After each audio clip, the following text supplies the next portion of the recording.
Peter Pan by Walt Disney. All right, Peter Pan by Walt Disney. Let's see here. Nice little cover page. This one was adapted by Eugene Bradley, illustrated by Ron Diaz. Oh, and look.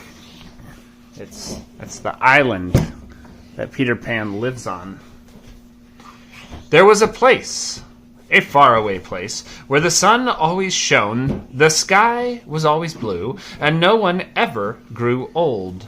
This place was called... Do you remember?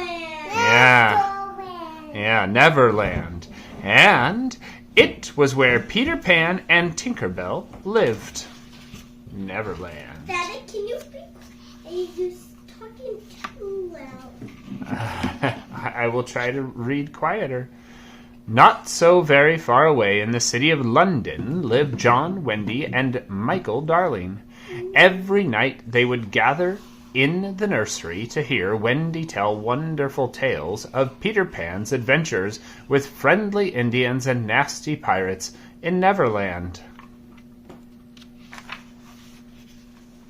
One night, when Wendy was telling John and Michael a favorite Peter Pan story, Nana, their St. Bernard, started barking outside in the yard. Not a moment later, Peter Pan appeared with Tinkerbell. I came to find my shadow, said Peter Pan. Nana took it from me the other night, as I was secretly listening to your stories. Here it is, said Wendy. John and Michael looked on in amazement as she sewed it back on to Peter's body. I am so glad we saw you tonight, Peter, Wendy said. You see, tonight's my last night in the nursery, because tomorrow I have to grow up.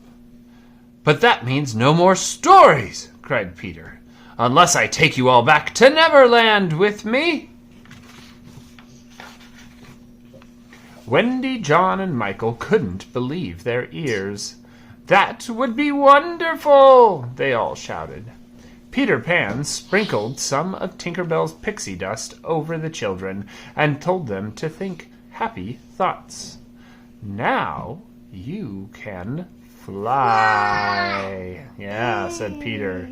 Suddenly, they were all soaring through the skies of London, heading directly toward Neverland. I just noticed this is a whining board. Down below, they saw golden rainbows and blue waterfalls and mermaids singing in a lagoon. It was the most beautiful place they had ever seen. There were beaches and deep forests, and of course there was the Indian camp. Yes, this indeed was Neverland. This way, called Peter Pan as Wendy, John, and Michael landed in one of the forests. He led them to the secret underground home where he lived with his good friends, the Lost Boys. John and Michael played with the boys while Peter and Wendy went to visit the beautiful mermaids in the lagoon. It was there that Peter Pan spied the Indian chief's daughter, Tiger Lily, tied up in the boat of the evil Captain Hook. Peter and Wendy could overhear the pirate demanding, "Tell me the hiding place of Peter Pan!" But Tiger Lily wouldn't tell.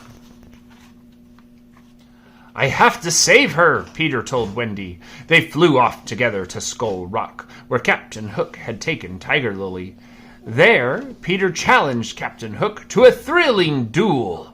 Peter was so quick and brave that at last the nasty pirate landed in the water, kersplash, only to be chased back to his ship by a ferocious, ticking crocodile.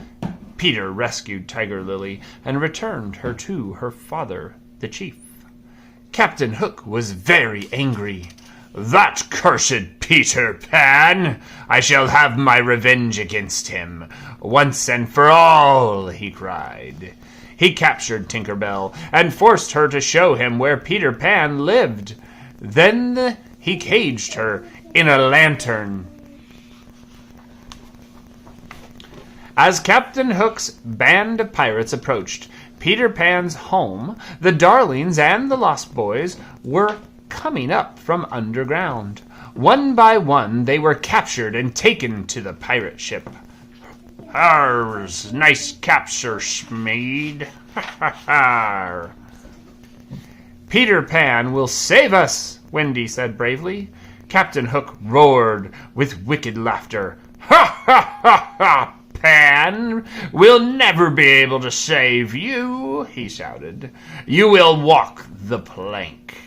No one noticed as Tinker Bell escaped from the lantern. She flew as fast as she could to alert Peter Pan. Once Tinker Bell reached Peter Pan, he raced out to sea to rescue his friends. "I've come to stop you once and for all, Captain Hook," cried Peter Pan. "This time you've gone too far." After another fierce duel, Peter Pan threw Hook and all of his pirates overboard. Hook was chased away by a crocodile, and nobody dared to save him. "Thank you ever so much for rescuing us, Peter," said Wendy. "We would love to stay in Neverland a while longer, but it's getting late, and I think it's time for us to leave." John and Michael nodded in agreement.